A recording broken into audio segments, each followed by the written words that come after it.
Friends கண்டிப்பா எல்லாருமே பொங்கலுக்கு வந்து சக்கரை பொங்கல் சாப்பிட்டுருப்பீங்க.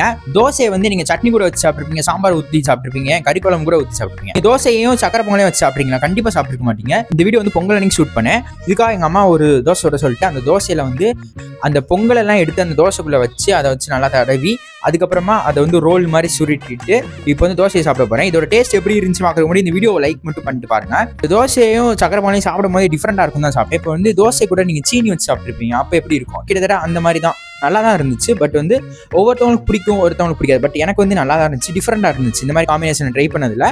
ஜஸ்ட் வந்து யோசிச்சு பார்த்தேன் இந்த மாதிரி சாப்பிட்டு பார்க்கலாமே அப்படின்னு. சின்ன வயசுல நம்ம தோசைக்கு வந்து சீனி வச்சு சாப்பிடுவோம். அப்படி சீனி வச்சு சாப்பிட்றது உங்களுக்கு தோசைக்கு பிடிக்கும்னா கண்டிப்பா இந்த டேஸ்ட்டுமே உங்களுக்கு பிடிக்கும். ஏன்னா டிஃப்ரெண்டாக வந்து நல்லா தான் இருந்துச்சு இந்த டேஸ்ட்டுமே. இந்த வீடியோ பார்க்கும்போது எனக்கே சிரிப்பாக தான் வருது.